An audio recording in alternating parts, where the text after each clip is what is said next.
اعوذ باللہ من الشیطان الرجیم، بسم اللہ الرحمن الرحیم۔ ناظرین السلام علیکم، امید ہے آپ خیریت سے ہوں گے۔ آج ہمارے ساتھ موجود ہیں قاری محمد اشتیاق احمد نورانی صاحب، جماعت اہل سنت صدر تحصیل کھوئیرٹا، جو کسی تعارف کے محتاج نہیں ہیں۔ ان سے آج محرم الحرام، چونکہ پہلا اسلامی مہینہ یہ اسلامی سال کا، تو محرم الحرام کی فضیلت کے بارے میں قاری صاحب سے جانیں گے۔ یقیناً بہت سے لوگ محرم الحرام کی جو فضیلت ہے، یعنی کہ یہ شہداء کا مہینہ بھی ہے، یہ اسلام میں بہت زیادہ قربانیاں جو ہے نا شہادت کی شکل میں پیش کی گئی، تو اس حوالے سے اس کی فضیلت، اس کی برکتوں کے حوالے سے قاری صاحب ہمارے ساتھ بیٹھ کر لوگوں کو اس کے بارے میں بتائیں گے۔ سب سے پہلے قاری صاحب السلام علیکم۔ وعلیکم السلام ورحمۃ اللہ وبرکاتہ۔ قاری صاحب لوگوں کو بتائیں کہ محرم الحرام کی جو فضیلت ہے اس کے بارے میں۔ بسم اللہ الرحمن الرحیم، صلی اللہ علی حبیبہ محمد وعلی آلہ واصحابہ اجمعین۔ محترم گزارش یہ ہے کہ محرم الحرام یہ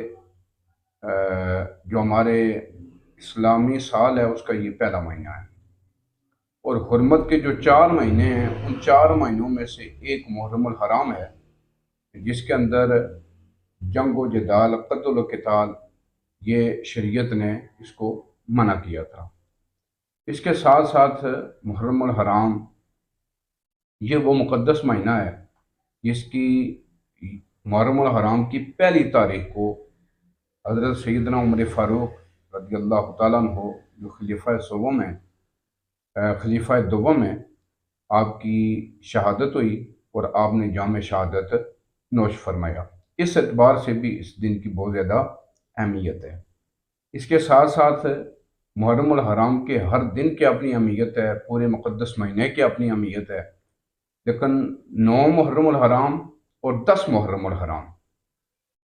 10 محرم الحرام کو یوم عاشور کہا جاتا ہے، اور نبی مکرم صلی اللہ علیہ وسلم کی مبارک سنت ہے۔ آپ صلی اللہ علیہ وسلم نے اس دن کے بارے میں ارشاد فرمایا۔ آقا صلی اللہ علیہ وسلم ارشاد فرماتے ہیں، جو بندہ یوم عاشورہ کا روزہ رکھتا ہے، یعنی 10 محرم الحرام کا، بعض حضرات نے یہ بھی کہا ہے 9 اور 10 کا رکھے یا 10 اور 11 کا رکھے۔ آقا علیہ السلام کی حدیث مبارکہ ہے، آقا علیہ السلام نے فرمایا، جو بندہ یوم عاشورہ کا یعنی 10 محرم الحرام کا روزہ رکھتا ہے، مجھے اللہ کی بارگاہ سے یہ امید ہے کہ اللہ تبارک و تعالیٰ اس بندے کے 1 سال کے پچھلے اور 1 سال کے اگلے جو ہیں اس کی زندگی کے گناہ معاف فرما دیتا ہے۔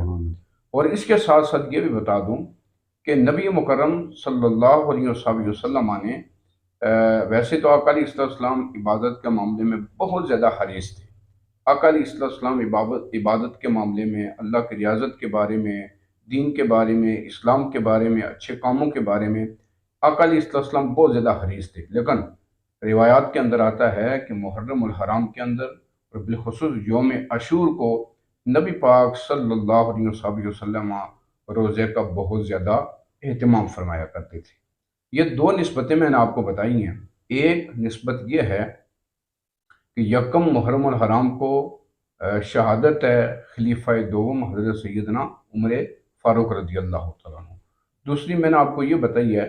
کہ 10 محرم الحرام یوم عاشور جو ہے اس کی بہت زیادہ فضیلت ہے، روزے کی صورت میں اور دیگر عبادات کی صورت میں، وہ بھی آپ کے سامنے میں نے بیان کر دی ہے۔ تیسری ایک بہت بڑی نسبت ہے اس محرم الحرام کو، اور خاص کر کے 10 محرم الحرام کو، جس کے اندر اس مقدس مہینے کے پہلے عشرے میں جو ایک عظیم سانحہ ہوا، ایک عظیم واقعہ ہوا، جسے واقعہ کربلا کہا جاتا ہے، اور یہ بہت زیادہ مشہور ہے، اس حد تک کہ بچوں سے لے کر بوڑھوں تک، ایون کہ غیر مسلم جو نان مسلم لوگ ہیں، وہ بھی اس دن کی اہمیت کو بخوبی جانتے ہیں کہ یہ ایک عظیم واقعہ پوری کائنات میں ایک سب سے بڑا عظیم واقعہ رونما ہوا تھا۔ اس میں حضرت امام حسین رضی اللہ تعالیٰ عنہ آپ نے جام شہادت نوش فرمایا، اور آپ کے خاندان کے لوگوں نے، آپ کے عزیز و اقربا نے، آپ کے رشتہ داروں نے، آپ کے اپنے خاندان کے جو لوگ ہیں انہوں نے اسلام کی خاطر، دین اسلام کی سربلندی کی خاطر جام شہادت نوش فرمایا، اور حضرت امام حسین رضی اللہ تعالیٰ عنہ ظاہری طور پر آپ نے اپنا کنبہ جو ہے، اپنا قبیلہ جو ہے، اپنا خاندان جو ہے، ایون کہ خود اپنے آپ کو بھی اسلام کے لیے پیش کر دیا اور جام شہادت نوش فرمایا، لیکن قیامت تک کے لیے ایک پیغام لوگوں کو دے دیا کہ جب اسلام کے اوپر کوئی مشکل وقت آتا ہے، جب اسلام کے اوپر کوئی کڑا وقت آتا ہے، تو اس وقت ہمیں خانقاہ کو نہیں دیکھنا چاہیے، اس وقت ہمیں گوشہ نشین نہیں ہونا چاہیے، اس وقت ہمیں گدیوں کے اوپر نہیں بیٹھنا چاہیے، اس وقت ہم صرف یہ سمجھیں کہ ہم نے نمازیں پڑھنی اور پڑھانی ہیں، مصلے کے اوپر بیٹھ جانا ہے، ایسا نہیں کرنا ہے، بلکہ اسلام کی خاطر آپ کو باہر نکلنا ہے، اور جتنے بھی اسلام مخالف قوتیں ہیں ان کے خلاف برسر پیکار ہونا ہے۔ اگر آپ برسر پیکار ہو کر آپ نے آپ اپنے آپ کو پیش کر دیں گے تو اللہ تبارک و تعالیٰ آپ کو شہادت کا رتبہ عطا فرما دے گا۔ یہ اس اعتبار سے یہ مقدس مہینہ جو ہے حضرت امام حسین رضی اللہ تعالیٰ عنہ اور دیگر شہداء کرب و بلا جو ہیں اس حوالہ سے بھی اس مہینے کو بڑی شہرت حاصل ہے، بلکہ اس حد تک شہرت حاصل ہو چکی ہے کہ جو ہی محرم الحرام کا چاند طلوع ہوتا ہے تو ہر انسان کی فکر جو ہے وہ فوری طور پر اس واقعہ کرب و بلا کی طرف چلی جاتی ہے۔ ہم دعا گو ہیں کہ اللہ تبارک و تعالی حضرت امام حسین رضی اللہ تعالیٰ عنہ کی اس لازوال قربانی کے وسیلہ سے اللہ تبارک و تعالی تمام اسلامی ممالک جو ہیں، تمام اسلامی کنٹریز جو ہیں، اللہ تبارک و تعالی ان کو استقامت عطا فرمائے، اور ہم سب کو حضرت امام حسین رضی اللہ تعالیٰ عنہ جیسا جذبہ نصیب فرمائے۔ آمین۔ امید ہے آپ نے جو قاری صاحب نے جو تفصیلاً ڈسکس کی ہے کربلا کے بارے میں جو ذکر کیا آخر پہ، وہ میں آپ کو بتاتا چلوں کہ محرم الحرام کا مہینہ جو ہی آتا ہے تو پوری دنیا کے مسلمانوں کے اندر جو واقعہ کربلا ہے وہ ایک دوبارہ رپیٹ ہونا شروع ہو جاتا ہے۔ تو اس میں بھی کوئی دوسری رائے نہیں ہے کہ جو کربلا میں جو شہید ہوئے تھے، جو شہادتیں پیش ہوئی تھیں مسلمانوں کی طرف سے، وہ دوسرے لفظوں میں انہوں نے دین اسلام کو بچایا تھا۔ تو اللہ تعالیٰ جو کربلا ہے، واقعہ کربلا کی اہمیت کو سمجھنے اور محرم الحرام کی جو تقدس ہے اس کو سمجھنے اور عمل کرنے کی توفیق عطا فرمائے۔ مجھے اور قاری صاحب کو اجازت دیں، اور انشاءاللہ